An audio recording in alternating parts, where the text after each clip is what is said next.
Students, आइए chemistry का second lesson start करते हैं। Acids, base and salts.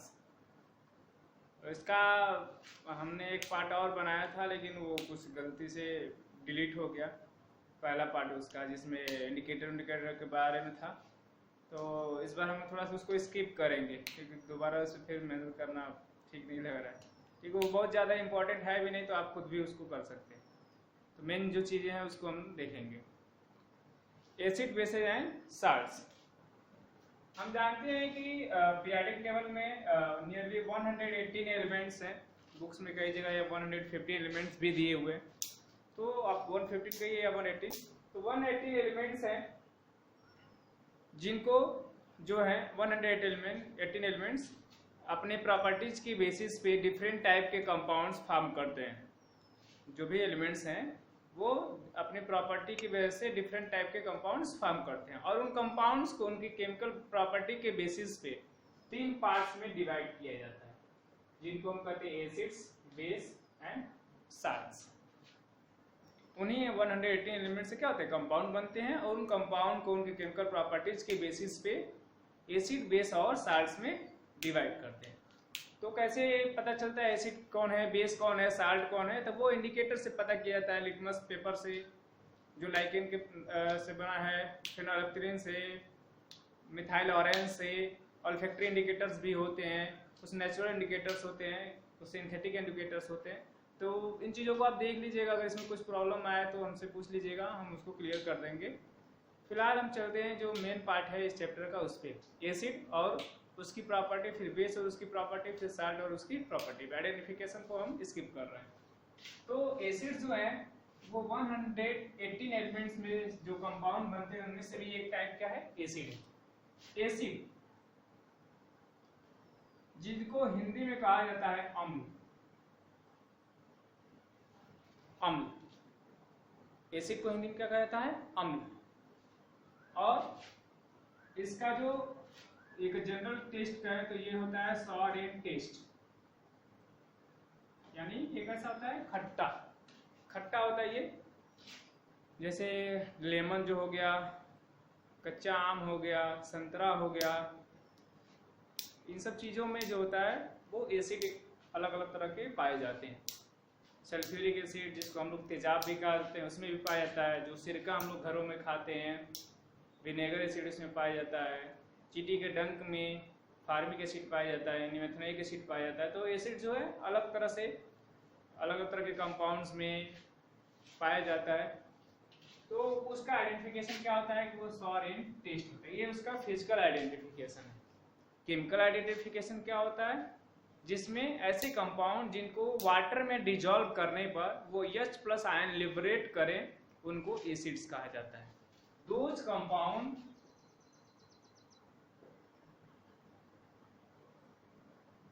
Liberate या dissociate H+ ion in aqueous solution. Aqueous solution यानी वाटर में, इज कॉल्ड एसिड। यानी ऐसे सॉल्यूशन, ऐसे कंपाउंड जो वाटर में डिजॉल्व करने पर H+ आयन लिबरेट करते हों, उनको हम लोग कहते हैं एसिड्स। H+ आयन कहा, या कई जगहों पे इसको H3O+ आयन भी कहा जाता है, यानी हाइड्रोनियम आयन। H+ आयन या हाइड्रोनियम आयन, और H+ को ही हम लोग कहते हैं प्रोटॉन भी, यानी those compound which liberate protons are hydronium ion in aqueous solution। their aqueous solution अगर वो H+ आयन या H3O+ आयन लिबरेट करते हैं तो वो एसिड कहलाते हैं। जैसे एग्जांपल है HCl, जब इसको वाटर में डिजॉल्व करते हैं तो यह H+ और Cl- आयन में ब्रेक हो जाता है, डिसोसिएट हो जाता है। तो यहाँ से H+ आयन लिबरेट हो रहा है, यानी ये क्या है, एक तरह का एसिड है। उसी तरह से H2SO4, इसको भी अगर वाटर में डिजॉल्व करें तो ये डिजॉल्व होकर H+ आयन अलग हो जाता है और HSO4- आयन बच जाता है, यानी इसमें भी क्या हो रहा है, H+ आयन डिसोसिएट हो रहा है। इसी तरह से HNO3 है, HCOH है, CH3COH है। तो तो बहुत सारे ऐसे कंपाउंड्स हैं जिनमें से H प्लस आयन उनके एक्वस सोल्यूशन से डिसोसिएट होता है, तो उनको हम लोग क्या कहते हैं, एसिड कहते हैं। तो एसिड्स जो होता है उनको हम लोग कई तरह से डिवाइड भी कर सकते हैं कि एसिड्स के कितने टाइप होते हैं। तो चलिए अब उसके टाइप्स को देखते हैं। एसिड्स को कितने टाइप में डिवाइड कर सकते हैं, तो वो इन बेसिस पे, यानी on the basis of their occurrence, मतलब वो कैसे अवेलेबल हैं, कैसे पाए जाते हैं, इस बेसिस पे एसिड को डिवाइड किया जा सकता है। फिर on the basis of their strength, मतलब कि कौन सा एसिड कितना स्ट्रांग है कि वीक है, इस बेसिस पे भी एसिड को डिवाइड किया जाता है। और तीसरा on the basis of their concentration, यानी किसका कॉन्सेंट्रेशन ज्यादा है और किसका कॉन्सेंट्रेशन कम है, इस बेसिस पे भी एसिड को डिवाइड किया जाता है। यानी पहला जो है on the basis of their occurrence, on the basis of their strength, on the basis of their concentration. On the basis of their occurrence हम लोग दो टाइप के एसिड को डिफाइन करते हैं, एक जो है ऑर्गेनिक एसिड और दूसरा जो है वो मिनरल एसिड।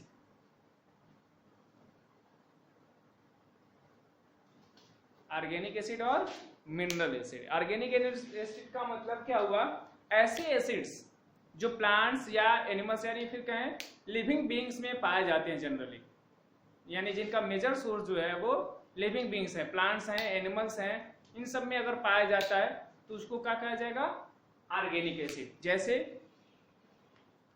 जैसे ऑर्गेनिक एसिड में फार्मिक एसिड, एसिटिक एसिड, इन सब का जो मेजर सोर्स है वो क्या है, प्लांट्स है, एनिमल्स है, इन सब से पाया जाता है। या फिर ऑर्गेनिक का जब नाम ही आ रहा है तो हम लोग जनरली समझ सकते हैं कि ऑर्गेनिक का मतलब कार्बन कंटेनिंग कंपाउंड, यानी जिस भी एसिड में कार्बन आएगा वो क्या होगा, एक तरह का ऑर्गेनिक एसिड होगा। ठीक है। दूसरा है मिनरल एसिड। मिनरल का मतलब क्या होता है, जो और क्रस्ट में पाए जाते हैं, एक लेयर होती है पूरी। तो ऐसे एसिड जो मिनरल से मिलते हैं हमें, उनको हम लोग मिनरल एसिड कहते हैं। जैसे कि HCl जो है, HNO3 जो है, H2SO4 है, ये सभी जो है इनका मेजर सोर्स जो है वो मिनरल्स है, इसलिए इनको मिनरल एसिड कहा जाता है। हम यहाँ पे मेजर सोर्स की बात क्यों कर रहे हैं, क्योंकि HCl जो है वो हमारे एक तरह से स्टमक में भी पाया जाता है, तो इसका मतलब ये नहीं कि वो भी एक तरह का लिविंग बीइंग हम है तो वो क्या हो गया, ऑर्गेनिक एसिड नहीं। तो हम इसलिए मेजर सोर्स की बात करते हैं। मेजर सोर्स हमारे क्या है, वो मिनरल्स हैं, तो मिनरल से वो मिलता है इसलिए इसको मिनरल एसिड कहते हैं। या फिर इनको इनऑर्गेनिक एसिड भी कह सकते हैं, इनऑर्गेनिक एसिड। फिर on the basis of their strength, strength के बेसिस पे एसिड को दो टाइप में डिवाइड किया जा सकता है, एक स्ट्रॉन्ग एसिड और दूसरा वीक एसिड। यानी एक स्ट्रॉन्ग एसिड और दूसरा वीक एसिड। जो जितना ही ज्यादा इसका स्ट्रेंथ ज्यादा होगा तो वो क्या होगा, स्ट्रॉन्ग एसिड होगा। जैसे कि जो HCl है, HNO3 है, H2SO4 है, ये सभी क्या है, स्ट्रॉन्ग एसिड्स हैं, तो इनको हम लोग स्ट्रॉन्ग एसिड के टाइप में रखते हैं। वीक एसिड जनरली जो ऑर्गेनिक एसिड्स होते हैं वो वीक एसिड्स होते हैं, तो आप ऐसे कह सकते हैं कि जो मिनरल एसिड होते हैं वो जनरली स्ट्रॉन्ग एसिड और जो ऑर्गेनिक एसिड्स होते हैं वो जनरली वीक एसिड्स होते हैं। ठीक है। सॉरी। उसके बाद थर्ड वन है जो है कॉन्सेंट्रेशन के बेसिस पे। कॉन्सेंट्रेशन बेसिस के मतलब उसमें H प्लस आयन की कॉन्सेंट्रेशन कितना ज्यादा है या फिर कितना कम है। एसिड का डिफिनेशन क्या है, that can liberate H plus ion, जो जितना ही ज्यादा H प्लस आयन लिबरेट करेगा वो क्या होगा, स्ट्रॉन्ग एसिड होगा। तो अगर इसमें H प्लस आयन का कॉन्सेंट्रेशन ज्यादा है, ये नहीं कि अलग अलग मोल्स ले ले, सेम मोल्स में अगर उसके H प्लस आयन ज्यादा है तो वो क्या होगा, उसके बेसिस पे एक कॉन्सेंट्रेटेड एसिड और दूसरा डाइल्यूटेड एसिड। कॉन्सेंट्रेटेड एसिड और डाइल्यूटेड एसिड यानी जिसमें वाटर का अमाउंट कम होगा या फिर कहें तो मेन एसिड का प्रोपोर्शन ज्यादा होगा, वो क्या होगा, कंसंट्रेटेड एसिड होगा। और जिसमें अगर हम लोग वाटर को ऐड कर दें यानी H प्लस आयन क्या हो जाएंगे, कम हो जाएंगे, तो वो क्या हो जाएगा, डाइल्यूटेड एसिड हो जाएगा। जैसे अगर HCl ही है, अगर इसमें वाटर का अमाउंट कम है, लेस अमाउंट ऑफ वाटर इसमें है, तो वो एक कॉन्सेंट्रेट HCl इसको कहा जाएगा, जिसको शॉर्ट में CONC डॉट लिखा जाता है। और उसमें वाटर का अमाउंट ऐड कर दिए, बढ़ा दिए, तो वो डाइल्यूट एसिड होगा, जिसको DIL एसिड भी या DIL-HCl कहा जाएगा। DIL-HCl diluted acid, diluted hydrochloric acid. तो इस तरह से एसिड्स को हम लोग डिवाइड कर सकते हैं उनके टाइप्स में, on the basis of their occurrence, organic acid और मिनरल एसिड, स्ट्रेंथ के बेसिस पे स्ट्रॉन्ग एसिड और वीक एसिड, और कंसंट्रेशन के बेसिस पे कॉन्सेंट्रेटेड एसिड और डाइल्यूटेड एसिड। चलिए देखते हैं properties of acids. Properties of acid. अच्छा, अभी हमने डाइल्यूट एसिड की बात की तो उसमें हमने बोला था कि वाटर ऐड कर देते हैं तो वो डाइल्यूटेड हो जाता है, लेकिन इस पे एक क्वेश्चन आता है कि वाटर में एसिड ऐड करेंगे कि एसिड में वाटर ऐड करेंगे। ये क्वेश्चन कई बार पूछा जा चुका है कि क्या इसमें बेटर होता है और क्यों, वाटर में एसिड ऐड करना या एसिड में वाटर ऐड करना। तो इसका आंसर क्या होगा कि वाटर में अगर हम लोग ड्रॉप वाइज एसिड ऐड करें तो ये मच बेटर होता है, क्योंकि ये एक प्रोसेस जो होता है कि वाटर में जब एसिड ऐड करें तो एक तरह का एक्सोथर्मिक रिएक्शन होता है। एक्सोथर्मिक का मतलब जिसमें से हीट रिलीज हो।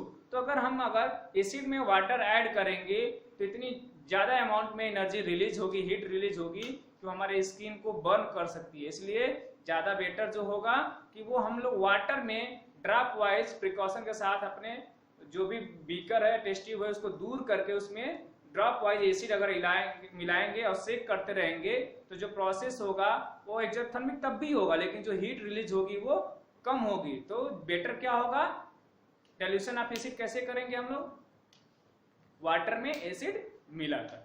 चलिए अब देखते हैं प्रॉपर्टीज ऑफ एसिड। एसिड की कौन कौन सी प्रॉपर्टीज होती हैं। पहला तो वही प्रॉपर्टीज में acid are sour in taste. Acids are sour in taste, यानी जो इनका टेस्ट होता है वो कैसा होता है, सॉर होता है। ठीक। दूसरा जो आप इंडिकेटर से पढ़े, acids turns blue litmus, acid turns blue litmus. Blue litmus को कैसे चेंज कर देगा वो, रेड में, blue litmus to red litmus. अगर ब्लू लिटमस पेपर लिए हैं उस पर अगर एसिड का एक ड्रॉप मिलाएं तो वो क्या हो जाएगा, रेड कलर का हो जाएगा। तीसरा, acids are electrolytes. Means electrolytes का मतलब क्या होता है, that aqueous solution which can conduct electricity. ऐसा लिक्विड सॉल्यूशन, एक्वस सॉल्यूशन जो इलेक्ट्रिसिटी कंडक्ट कर सके उसको हम लोग कहते हैं इलेक्ट्रोलाइट्स। यानी एसिड जो होते हैं वो इलेक्ट्रिसिटी कंडक्ट कर सकते हैं, इसलिए इनको क्या कहता है, इलेक्ट्रोलाइट। कैसे पता कि ये एसिड जो होते हैं इलेक्ट्रोलाइट्स होते हैं, तो अभी हमने देखा कि एसिड के डिफिनेशन में कि जब HCl को या H2SO4 किसी भी एसिड को जो वाटर में डिसॉल्व करते हैं, उसको एक्वस सॉल्यूशन में बनाते हैं, तो वो क्या होता है, H+ और Cl- आयन में डिसोसिएट हो जाता है, अपने आयन्स में डिसोसिएट हो जाएगा। और हमें पता है कि जब भी कोई आयन होगा, फ्री आयन होगा, तो उसके मूवमेंट से ही क्या होती है, इलेक्ट्रिसिटी डेवलप होती है। तो यहाँ पे जब ये फ्री आयन्स में अपने टूट जाता है तो करंट इसमें से प्रोड्यूस होती है, यानी ये क्या है, एक तरह का इलेक्ट्रोलाइट्स है। तो हम कह सकते हैं acids are electrolyte because they conduct electricity due to the presence of free ions in them. उनके अंदर जो फ्री आयंस होते हैं उनकी वजह से वो क्या करते हैं, इलेक्ट्रिसिटी कंडक्ट करते हैं, इसलिए उनको हम लोग क्या कह सकते हैं कि वो क्या एक तरह के इलेक्ट्रोलाइट्स हैं। चलिए फोर्थ प्रॉपर्टी देखते हैं, reaction of acid with metal. Acid with metal, जब एसिड मेटल से रिएक्शन करता है तब क्या होता है, एसिड जब मेटल से रिएक्शन करता है तो क्या होता है। प्रीवियस क्लासेस में हमने देख रखा है कि जब एसिड मेटल से रिएक्शन करता है तो क्या होता है, जैसे जिंक को सल्फ्यूरिक एसिड में मिलाना, या फिर आयरन नेल को कॉपर सल्फेट में मिलाना। जिंक को सल्फ्यूरिक एसिड में मिलाते हैं तो क्या होता है, आइए रिएक्शन से देख ही लेते हैं कि जनरली क्या होता है, जब एसिड मेटल से रिएक्ट करता है तो साल्ट बनता है और हाइड्रोजन गैस रिलीज होती है। When acid react with metal, then salt is formed and hydrogen gas is released. For example, अभी जिस एग्जाम्पल में बात कर रहे थे उसी देख लें, जिंक प्लस H2SO4। अगर जिंक मिलाएं हम सल्फ्यूरिक एसिड में तो क्या होगा, क्या होगा कि यहां से सल्फ्यूरिक एसिड से जो हाइड्रोजन है वो लिबरेट हो जाएगा और जिंक मिलकर सल्फेट के साथ जिंक सल्फेट का फॉर्मेशन करेगा और हाइड्रोजन गैस क्या होगी, रिलीज हो जाएगी। अभी हमने जो प्रीवियस चैप्टर में पढ़ा है डिस्प्लेसमेंट रिएक्शन, वो भी एक तरह का यही है कि जिंक जो है वो क्या कर रहा है, हाइड्रोजन को सल्फ्यूरिक एसिड से डिस्प्लेस कर दे रहा है। ठीक है, क्यों डिस्प्लेस कर रहा है? क्योंकि जिंक जो है वो रिएक्टिविटी सीरीज में क्या है, हाइड्रोजन से ऊपर है। तो कोई भी एलिमेंट जो ऊपर होगा रिएक्टिविटी सीरीज में, वो अपने से नीचे वाले को उसके कंपाउंड से डिस्प्लेस करके खुद वहां पे अटैच हो जाता है। तो वही हो रहा है यहाँ पे, क्या एक तरह का ये डिस्प्लेसमेंट रिएक्शन है। Then acid react with metals to form salt and hydrogen gas. इसकी केमिकल प्रॉपर्टी क्या है? Acid react with metal to form salt and hydrogen gas. कुछ और भी एग्जांपल हम लोग ले सकते हैं यहाँ पे, कोई और भी एसिड ले लें, कोई और मेटल ले लें, बताइए। मेटल अगर हम ले लें सोडियम, हाइड्रोक्लोरिक एसिड ले लिए, तो यहां से हाइड्रोजन डिस्प्लेस करेगा, हो जाएगा सोडियम से और बन जाएगा NaCl और हाइड्रोजन गैस रिलीज हो जाएगी। इसको बैलेंस कर लेंगे। तो ये भी एक तरह का एक एग्जांपल इसका होगा। इसी तरह से और भी हम लोग सेवरल एग्जांपल्स इसमें ले सकते हैं। और इसमें एग्जांपल लिखते वक्त हम इस चीज का ध्यान रखेंगे कि यहाँ पे जो मेटल लेंगे वो इसको डिस्प्लेस करता होगा, यानी रिएक्टिविटी सीरीज की बेसिस पे ही ये रिएक्शन होगा। नेक्स्ट प्रॉपर्टी इसकी है reaction of acid with metal carbonates and metal hydrogen carbonate. Acid with metal carbonates और मेटल हाइड्रोजन कार्बोनेट्स, यानी वो मेटल से रिएक्शन करें या मेटल हाइड्रोजन कार्बोनेट से रिएक्शन करें, तब क्या प्रोडक्ट बनेगा या फिर रिएक्शन कैसे कैरिड आउट होती है, ये हमारा फिफ्थ प्रॉपर्टी है एसिड्स का।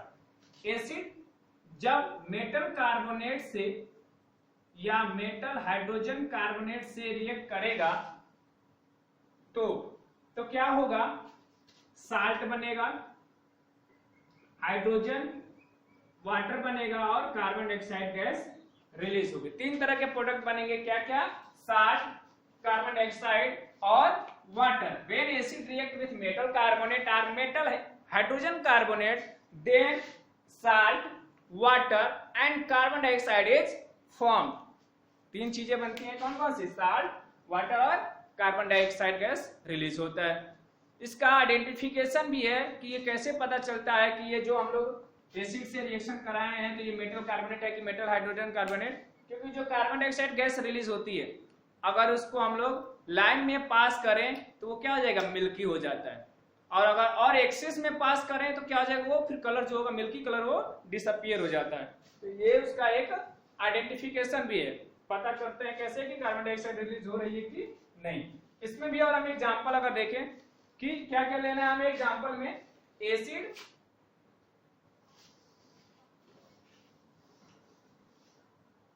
विथ मेटल कार्बोनेट, तो कोई भी हम एसिड ले लिए, HCl ले लिया हमने एसिड, मेटल कार्बोनेट। हमें तो एग्जांपल रटने की जरूरत नहीं है कि ये जो रिएक्शन हो रहे हैं वो कैसे रटे, क्योंकि केमिस्ट्री में इतने ज्यादा रिएक्शंस हैं, सबको रटना पॉसिबल नहीं है। अगर हमने केमिकल फार्मूला बनाना बेटर तरीके से सीखा है 9th में, तो हमें रिएक्शंस को रटने की जरूरत नहीं पड़ेगी अगर हमारा कंसेप्ट क्लियर है। तो कंसेप्ट क्या है कि जब एसिड मेटल कार्बोनेट से या मेटल हाइड्रोजन कार्बोनेट से रिएक्ट करेगा तो क्या बनेगा, साल्ट, कार्बन डाइऑक्साइड और वाटर। चलिए देखते हैं कि क्यों हमको एग्जांपल याद, रिएक्शन याद करने की जरूरत नहीं है, बस अगर केमिकल फार्मूला बनाना जानते हैं तो कैसे हम लोग रिएक्शन को लिख सकते हैं। एसिड हम पता है, कोई भी एसिड हमने याद रखा है। मेटल कार्बोनेट और मेटल हाइड्रोजन कार्बोनेट कैसे हमें पता चलेगा, तो मेटल कार्बोनेट यानी मेटल और कार्बोनेट का मतलब हमें पता है CO3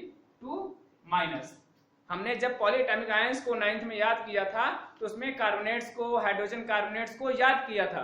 तो अगर ये दोनों हमें पता है तो सोडियम की वैलेंसी 2 होती है और इसकी वैलेंसी क्या हो जाएगी 2, इसकी 1, तो क्रॉस मल्टीप्लाई कर देंगे तो फार्मूला क्या बन जाएगा, Na2CO3, यानी एक मेटल कार्बोनेट कौन सा हो जाएगा, Na2CO3 हो जाएगा। यहीं पे अगर इसका मेटल हाइड्रोजन कार्बोनेट हमें बनाना हो तो मेटल हाइड्रोजन कार्बोनेट क्या होता है, SCO3-, यानी इसकी वैलेंसी भी 1 और इसकी भी वैलेंसी 1, जब सेम वैलेंसी होगी तो फार्मूला क्या हो जाएगा, NaHCO3।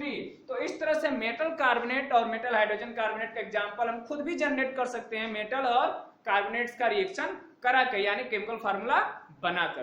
तो अब चलिए देखते हैं कि ये रिएक्शन कैसे बनता है और क्या इसमें से प्रोड्यूस होता है। तो जब ये हमें आपको पता है क्या है, साल्ट बनेगा। तो कैसे पता कि कैसा साल्ट बनेगा? तो इसका एक अगर मेटल ले लें और इसका एक आयनिक पार्ट, इसका एक पॉजिटिव पार्ट ले रहे हैं, तो इसका एक पार्ट नेगेटिव पार्ट, दोनों का रिएक्शन करा दिया हमने, क्या बन गया? NaCl। फिर वाटर बनना है ये सब में और CO2 रिलीज होना है ये सब में। फिर देख लेंगे कि रिएक्शन जो है वो बैलेंस है कि नहीं। यहाँ पे 2 Na, यहाँ पे 1 Na, 2 Na से मल्टीप्लाई कर दिए, यहाँ पे 2HCl कर दिए, रिएक्शन क्या हो गया? बैलेंस हो गया। तो इस तरह से रिएक्शन कंप्लीट हो गया। दूसरा, अगर इसी का हम जो मेटल हाइड्रोजन कार्बोनेट की बात करें तो HCl से ही अगर NaSCO3 का भी रिएक्शन कराएं हम, तो यहाँ पे भी सेम प्रोडक्ट बनेगा, NaCl, H2O और CO2। तो मेटल कार्बोनेट से या मेटल हाइड्रोजन कार्बोनेट से रिएक्शन जब भी हम कराएंगे तो साल्ट, वाटर और कार्बन डाइऑक्साइड का फॉर्मेशन होता है। चलिए देखते हैं नेक्स्ट प्रॉपर्टी।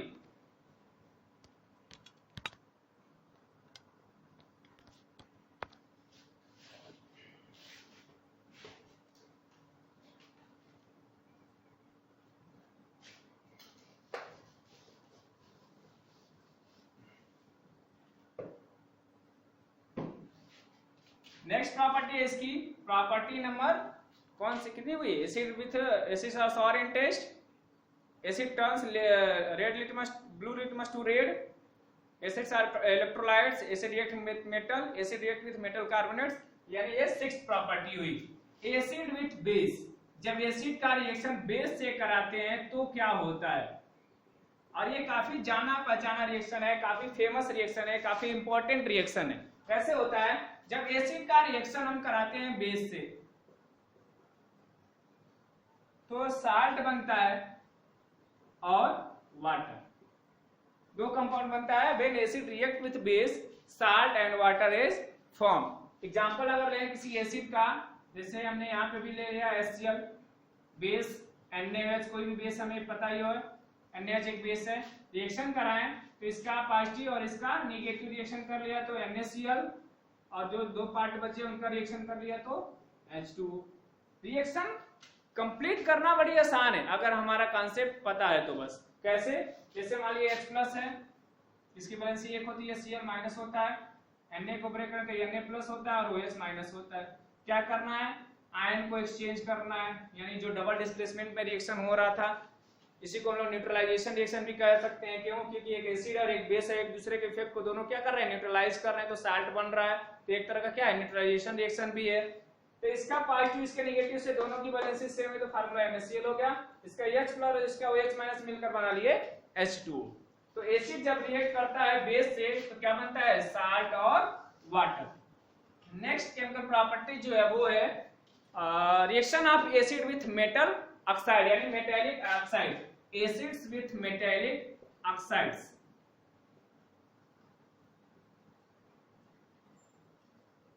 मेटेलिक ऑक्साइड्स, जब एसिड मेटेलिक ऑक्साइड से रिएक्शन करते हैं तो क्या होता है? Acids react with metallic oxide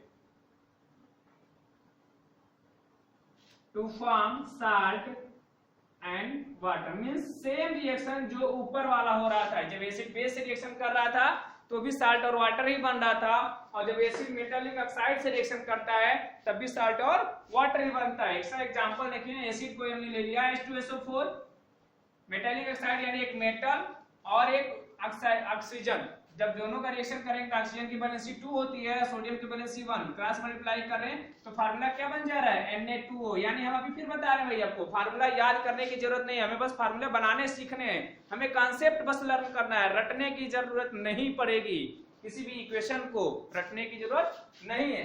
अब हमें क्या करना है? यहाँ पे सेम चीज, यहाँ पे H+ जो होता है और यहाँ पे SO4 2- होता है, और यहाँ पे Na+ होता है और वो 2- होता है, दोनों का आयन को एक्सचेंज कर लीजिए। NaSO4 तो इसकी वैलेंसी 1, इसकी वैलेंसी 2, क्रॉस मल्टीप्लाई हो जाएगा तो क्या बन जाएगा?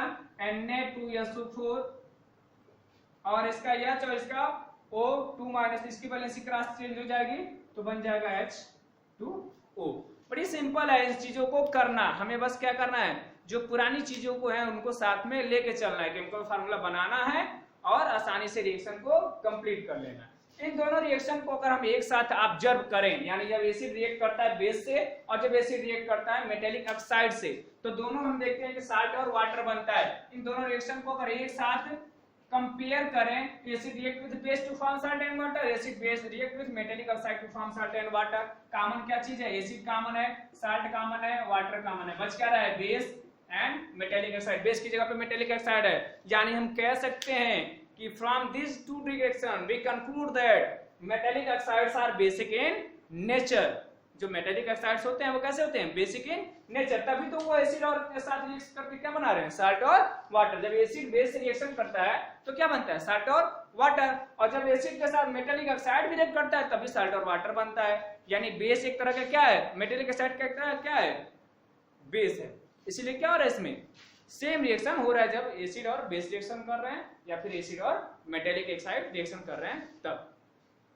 इसके लास्ट एक प्रॉपर्टी जो है कि acids are corrosive in nature. Acid जो होते हैं वो क्या होते हैं? कोरोजिव इन नेचर होते हैं, यानी क्या करते हैं? जिस पे भी गिराया जाएगा उसको क्या करेगा? वो कोरोड करना शुरू कर देगा। अगर हमारी स्किन पे गिरेगा तो हमारी स्किन को भी क्या करता है? वो बर्न कर देता है, कोरोड करना शुरू कर देता है। तो ये 8 प्रॉपर्टी जो है एसिड्स की हैं। पहला, acids are sour and taste. दूसरा, acids turns blue litmus to red.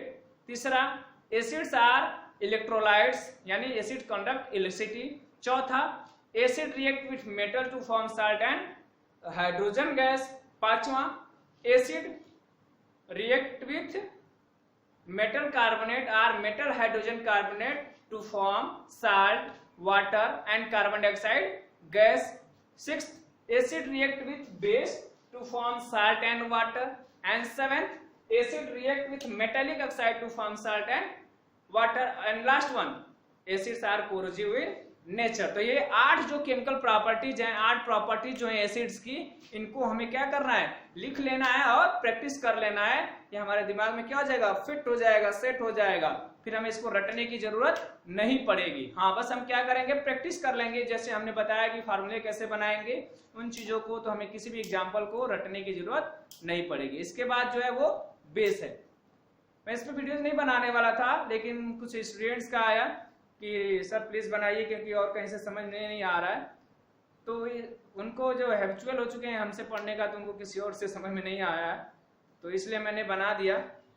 First part भी बनाया था लेकिन वो डिलीट हो गया, तो फिर उसको अब नहीं मैंने फिर से बनाया। सेकेंड पार्ट बनाया प्रॉपर्टीज ऑफ एसिड। इसके बाद हम फिर अभी बनाएंगे प्रॉपर्टीज ऑफ बेस। बेस की क्या प्रॉपर्टी होती है, उनकी टाइप्स क्या होते हैं, उनका डिफिनेशन क्या होता है। तो अगर आप मेरे चैनल पे भी नए हैं तो सब्सक्राइब करना ना भूलें, शेयर करें अपने दोस्तों के साथ, ज़्यादा से ज़्यादा कमेंट करें जो भी चीज़ें इसमें गलत आ रही हैं, क्योंकि अभी मुझे ये चैनल पे पढ़ाने का बहुत ज़्यादा हैबिट नहीं है। तो अगर कुछ भी गलती हो रही हो तो कमेंट करके ज़रूर बताएं ताकि हम उसको इम्प्रूव कर सकें। Thank you.